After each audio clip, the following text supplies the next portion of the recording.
काय झालं इंदू? भाऊजींची आठवण आली? मला एकटीला सोडून का गेले हे दोघं? अगं एकटी कुठेस तू? आम्ही सगळे आहोत ना. तुम्हाला हल्ली वेळ कुठे असतो माझ्यासाठी? म्हणजे तुमची सून आली ना आता. इंदू ती तुझी सून नाहीये का? मुळीच नाही. आईंना ज्या मुलीने एवढा त्रास दिलाय, जिच्यामुळे आईना घर सोडावं लागलं, जिच्यामुळे आईना स्वतःला कोंडून घ्यावं लागलं आणि जिच्यामुळे श्री आणि आईमध्ये एवढं मोठं भांडण झालं, त्या मुलीला मी सून मानू शकत नाही. श्रीने तिच्याशी लग्न केलं म्हणजे झालीच ना ती आपली सून. कायद्याचं नातं आणि मनातलं नातं ह्या दोन वेगवेगळ्या गोष्टी आहेत. पण आपण हा भेद कशाला करायचा? पदरी पडलं ते पवित्र झालं म्हणायचं झालं. हे आईंना सांगाल? आईंच्या पुढे माझं काही चालत असतं तर काय पाहिजे होतं? म्हणूनच जोवर आई तिला सून मानत नाही तोवर मीही मानू शकत नाही. आणि तू हे श्रीला सांगू शकतेस? नाही सांगू शकत. तेच ना, श्री आणि आई यांच्यामध्ये आपली ना धरलं तर चावतंय, सोडलं तर पळते अशी अवस्था झाली बघ. पण वहिनी, आई म्हणतायत ते बरोबर आहे ना? ते मला नाही माहिती इंदू. मी आपल्या मुलाला हवं तसं, त्याला बरं वाटेल असं वागायचा प्रयत्न करते झालं. आई श्रीसाठी जो विचार करतायत तो आत्ता श्रीला पटत नसला तरी तो श्रीच्या हिताचाच आहे, हे कधीतरी श्रीला पटेल. त्याला पटेल तेव्हा पटेल, पण म्हणून आतापासून तिच्याशी वाईट का वागायचं आपण? सायलीचं आठवतंय ना वहिनी? कशाला उगाच त्या मुलीला जीव लावायचा? त्यापेक्षा जरा अंतर ठेवून वागलो तर नंतर होणारा त्रास तरी कमी होईल. मला नाही असं जमत. म्हणजे तिच्याशी नाही, कोणाशीच नाही जमत. मला आपलं वाटतं की माणसांना धरून राहावं आपण. वहिनी, श्रीवर माझा सुद्धा जीव आहे, पण जे तुटणार आहे असं आईंना वाटतंय त्या नात्यात कशाला अडकून राहायचं? आणि आईंना जे वाटते ते बरोबरच असणार. आधी अडकण्याचा त्रास, मग तुटण्याचा. त्यापेक्षा अंतर ठेवून वागलेलंच बरं.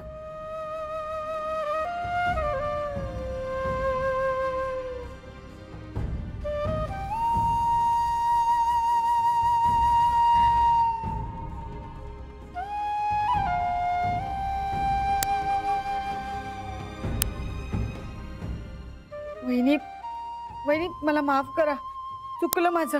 उगाच बोलले मी तुम्हाला, पण मला पण वाईट वाटलं हो. नेहमी तुम्ही दुसरा चहा माझ्या बरोबर घ्यायचात. आता ही मुलगी आल्यापासून तुम्ही मला विसरूनच गेलात. तिच्या बरोबरच होतो तुमचा चहा. मुद्दाम नाही ग करत, पण चुकलं माझं. नाही नाही, खरं तर माझंच चुकलं. उगाच बोलले मी तुम्हाला. तुम्ही नका ना डोळ्यातनं पाणी काढू. तू बोललीस म्हणून नाही ग, पण आपल्या घराला जो संसार न टिकण्याचा शाप आहे ना, त्याचं वाईट वाटतंय. आईंची माणसांची पारख कधी चुकत नाही, हे जरी खरं असलं. आणि ती खरंच जरी तशी असली तरी मनाला एक वेडी आशा आहे ग की टिकेल. निदान श्रीचा तरी संसार टिकेल. आशा फार वाईट असते हो वहिनी, पण जे अटळ आहे ते स्वीकारलं तर त्रास तरी कमी होतो ना. श्रीच्या काळजीनं रात्र झोप लागत नाही ग मला. मलाही झोप नाही हो लागत वहिनी. ही ब्याद एकदाची टळली ना की सगळं सुरळीत होईल. आई पण पूर्वीसारख्या होतील आणि आपल्या घराची घडी ना नीट बसेल. काय होईल ते भगवंतालाच माहित.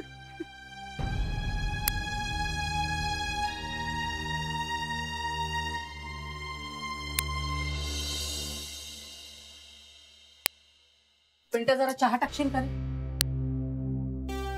अरे काय बोलते मी? चहा टाकशील का माझ्यासाठी जरा? चालेल. माझ्यासारख्या नालायक मुलाच्या हातचा चहा चालेल का तुला? हो, आयता चहा मिळाला ना तर मला कुणाच्याही हातचा चालेल. काय रे? अरे काल बोलले त्याचा फणकारा आलाय की काय तुला? पण आईचे शाप म्हणजे ना आशीर्वादच असतात. आईची सेवा कर, खूप मोठा होशील. आई, उशीर होतोय मला, थांब जरा. उशीर व्हायला तुला कुठे ऑफिसात जायचंय का? हा, नाक्यावर जाऊन टवाळक्याच करायच्या आहेत ना? सकाळी जो निघतोस तो रात्री 12ला घरी उगवतोस तू.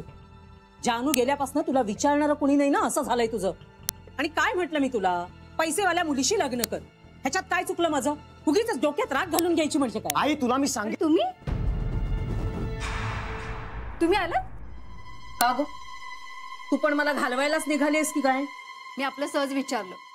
बाबा हम्म. तुम्हाला चहा देऊ? हो दे. मला दे चहा. तुला गोडाचा शिरा करता येतो का? हो. मग कर बाई जरा. निदान तोंडाला चव तरी येईल माझ्या. सणासुदीचं नवऱ्याला आणि पोराला सोडून गेले. नसते गेले ना तरी बरं झालं असतं. तू बघत काय उभी राहिलीयस? तू जा ना, तुझ्या कामाला लाग ना. हो. दादाने ना फसवलं मला. त्याला सांगून आले मी आता तुझ्यासाठी मेले. मला मिस कॉल पण देऊ नकोस. आणि त्याचा फोन आला म्हणजे? तो कसला फोन करतोय? मुलखाचा चिकटतो. हे आई, मामा त्याची पेटी इथेच विसरून गेलाय. असू दे, काय असणार आहे त्याच्यामध्ये? लोकांच्या चोरलेल्या वस्तू. बघू का मी? नाही नको. दुसऱ्याची वस्तू आहे ना, आपण हात लावायला नको. तो आला की बघू. तो कसला येतोय परत? त्याला मिळालाय आता डबोल. तरी नको. येतो मी. पिंट्या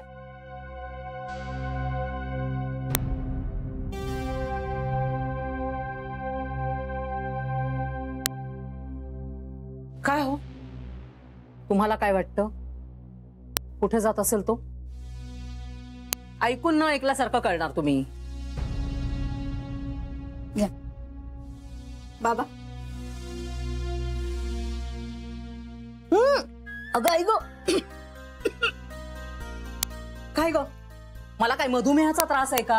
हा, असला कसला बिनसाखरेचा चहा केलास तू? बिन साखरेचा नाहीये, साखर थोडी कमी घातली. नाही, छान झालाय. बरोबर आहे. मला वाईट वाटलं ना, तुम्ही चांगलं म्हणणारच. अगं नाही, खरंच छान झालाय. हो का? पानचट पाण्यासारखा झालाय नुसता.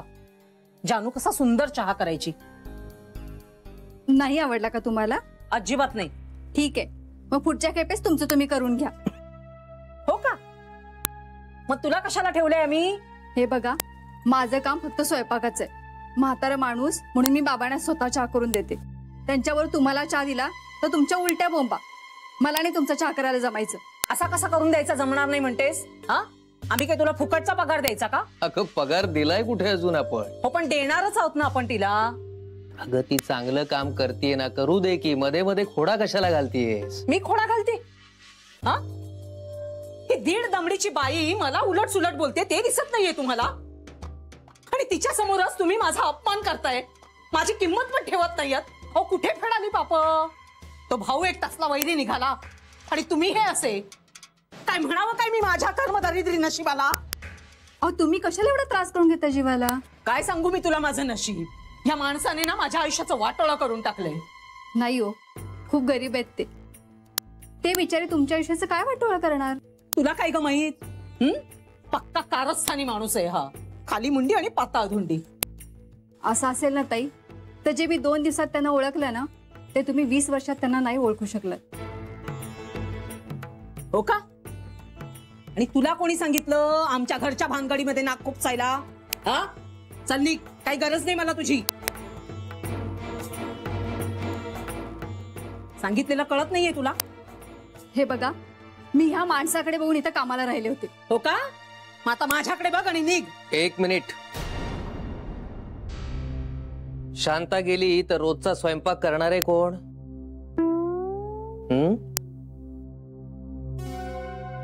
अगं अगं, मला तसं नव्हतं म्हणायचं. म्हणजे मी काय सांगत होते तुला? हा, चहा जरा नीट कर एवढंच बोलले ना मी तुला. दुसरं काही बोलले का मी तुला? चहा फक्त नीट कर. आपण कसं, आपलं काम बरं की आपण बरं. उगीच दुसऱ्यांच्या कामामध्ये कशाला ढवळाढवळ करायची? नको त्या गोष्टींमध्ये नाक तरी कशाला खुपसायचं? नाही का? जा जा, तू तुझ्या कामाला लाग जा.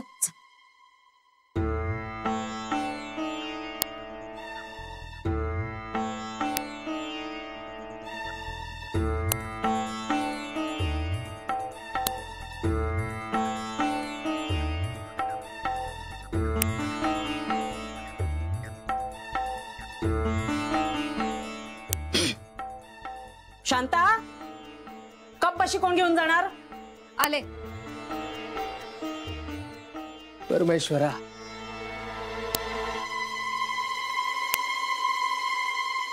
खूप गोड होता अमृत. त्याच्या बारशाला गेले होते ना मी. काल आघावी होतं पोर. इंदू वहिनी 1-2 दिवस माहेरी गेल्या होत्या.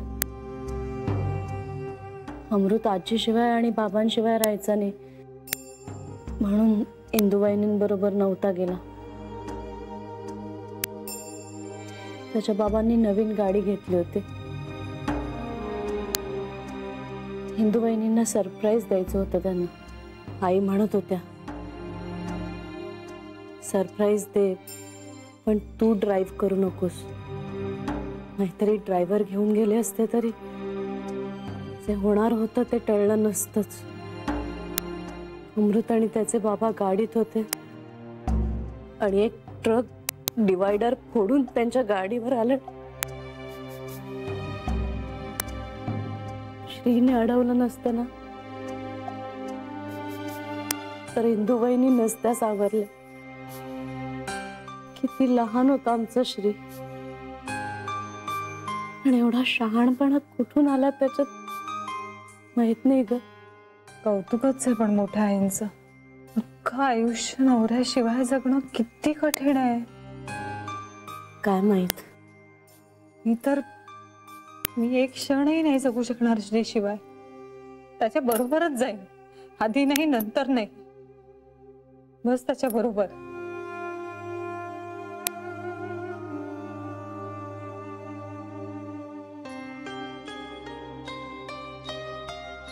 ताई काय झालं? ते नाही नेहमीच. आई तुम्ही रडलात का? नाही ग, रडेन कशाला. ताई खरं सांग, रडलीयस ना तू? नाही जान्हवी, तुझ्या नोकरीबद्दल मी आईंशी उद्या बोलेन. हा अगदी तुमच्या वेळेप्रमाणे बोला, काही हरकत नाहीये. नाही ग, बोललंच पाहिजे ना, म्हणजे तुझाही जीव रमेल जरा. तुला सवय आहे ना ऑफिसला जायची. बोलेन लवकरच. काम पडलेत.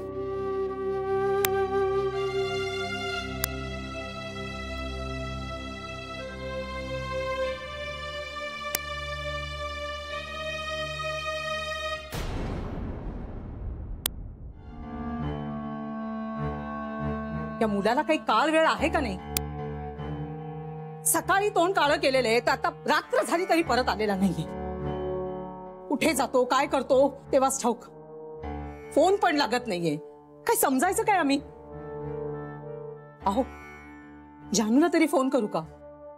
तिला बिचारीला कशाला काळजीत टाकायचं. काही नको फोन करू, येईल तो. पण कधी? हा हे के सकाळी गेलेलं आहे ना, जेवण ना खाण. पोराची काहीतरी काळजी आहे की नाही तुम्हाला? हे बघ, करायची ना तेव्हा काळजी केली मी. तेव्हा तुमची माया उतू चालली होती. पोराला वाढवणं म्हणजे त्याचे फक्त लाड करणं अशी समजूत होती तुझी.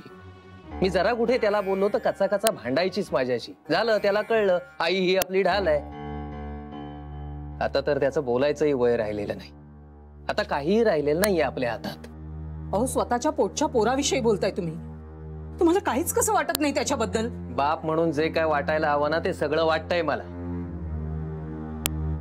मला फक्त एवढीच जाणीव झालेली आहे की आता करू म्हणून त्याच्यावर संस्कार करणं शक्य नाही. संस्कार करायला सांगतच नाहीये मी, पण साधी काळजी पण वाटू नये का बाप म्हणून, ते बोलतेय मी.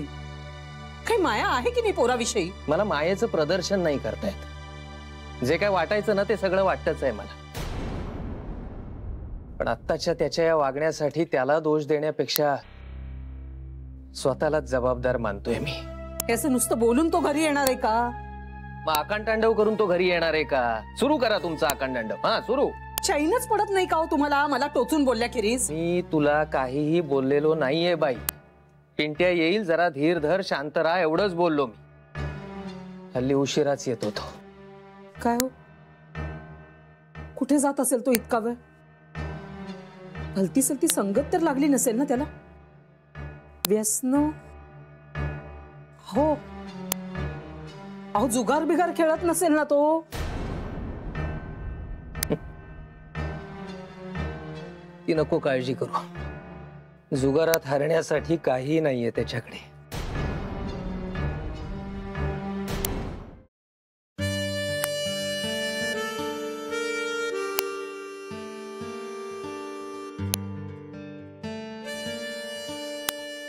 सौभाग्यवती,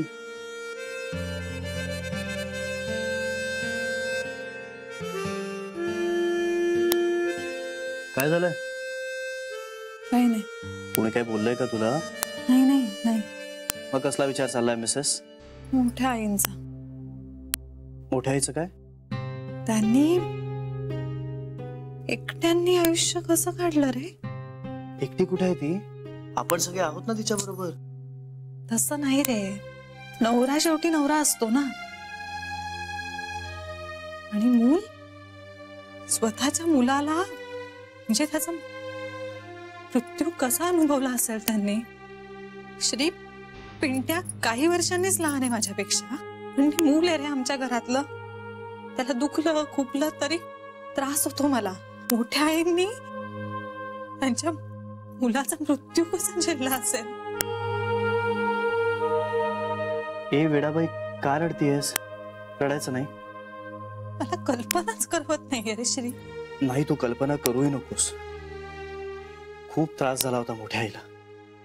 तो सगळा त्रास ना मी लहानपणी पाहिलाय. महादिव्यातनं जावं लागलंय तिला. पण सावरली. काळ काळ हे सगळ्यात मोठं औषध असतं जान्हवी. सगळ्यात जालिम औषध. आणि आपलं एखाद्यावर कितीही प्रेम असलं ना तरी आपला माणूस एकदा सोडून गेलं की गेलंच, ते नाही परत येत. पण म्हणून मागे राहिलेल्या माणसांनी जगणं सोडून कसं चालेल? माझ्याशिवाय जगू शकशील? नाही, मी असा विचारही मनात येऊ देत नाही. मी कायम आपल्या दोघांना सोबत पाहतो. मी पण असा विचारच करू शकत नाही. म्हणजे मला तर माझं आयुष्यच दिसत नाही श्री आता तुझ्याशिवाय. नाही नाही, असा विचारही नाही करायचा. मनामध्ये एकदा का एखादी गोष्ट रुजली ना तर मग मन त्यालाच धरून बसतं. म्हणून आपण आनंदात राहायचं, हिमतीने जगायचं. आणि उद्या दुर्दैवाने मला काही झालंच श्री प्लीज असं बोलूही नकोस. वेडे, नुसतं बोलण्याने मी काय मरणार आहे का लगेच? प्लीज ना, नको तू असं बोलूस, मला त्रास होतोय. नाही, असा कुठलाही विचार करत बसायचं नाहीयेस तू जान्हवी. मी खरंच तुझ्याशिवाय नाही जगू शकत. जान्हवी, तुला कोण सांगतंय माझ्याशिवाय जगायला? आणि त्या यमाची हिंमत होणार नाही मला हात लावायची. त्या सत्यवानाला घेऊन गेल्यानंतर सावित्री एकटी गेली होती यमाला त्रास द्यायला. इथे मला हात लावला ना तर माझी बायको येईलच, पण माझ्या 6 आया पण येतील मागोमाग. यम म्हणेल की बाबा रे श्री, तू नकोस, पण त्या 6 बायकांना आवर.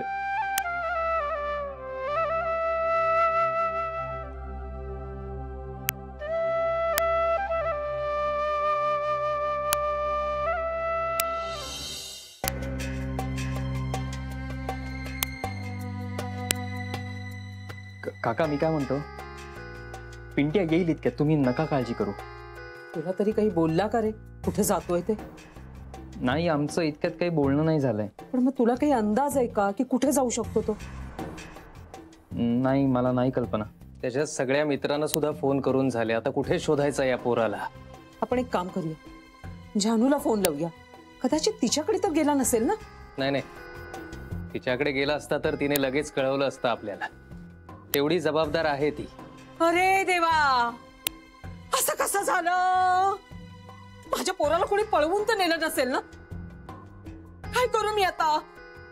देवा, अरे कुठल्या पापाची शिक्षा देतोयस तू मला? आता तोंडाशी आलेला पोरगा माझा. तू जरा हळू बोल. शेजारी पाजारी झोपले. लोक झोपलेत. लाजा वाटायला पाहिजेत त्यांना झोपायला पांघरुणं घेऊन. आणि तुम्हाला फार कौतुक ना तुमच्या त्या रघु अण्णांचं. साधं विचारायला तरी आले का ते? काय झालंय त्यांना ठाऊक आहे का? तर ते येतील विचारायला आपल्याला. काय झालंय हे त्यांना सांगितल्याशिवाय का कळणार आहे की आपल्या घरावर काय संकट कोसळलंय ते? काही संकट कोसळलेलं नाहीये. तू उगाच पराचा कावळा करू नकोस. आपला तळणा ताटा पोरगा एवढी रात्र झाली तरी घरी आलेला नाहीये. त्याला शोधायचं सोडून तुम्ही वर मलाच दुष्ण देताय. काय म्हणायचं काय तुमच्या या थंडपणाला? काकू प्लीज तुम्ही शांत व्हा. काकू हे बघा, पिंट्या त्याच्या मित्रांबरोबर गप्पा मारत बसला असेल. काय होतं, मुलं मुलं गप्पा मारत बसले की त्यांना वेळेचं भान नाही राहत, किती वाजले कळत नाही त्यांना. त्यामुळे त्याला लेट होत असेल. येईल पिंट्या इतक्यात, नका काळजी करू तुम्ही. नाही, तू आधी जानूला फोन लाव बरं, आत्ताच्या आत्ता लाव. तिला कशाला काळजीत टाकताय? अहो, पोराचं काही बरं वाईट झालं तर आपण काय करणार आहोत सांगा ना मला.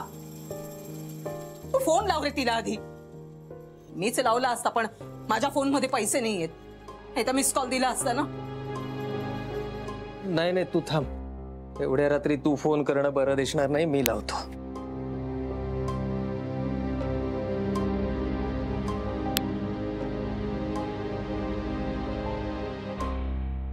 हळू.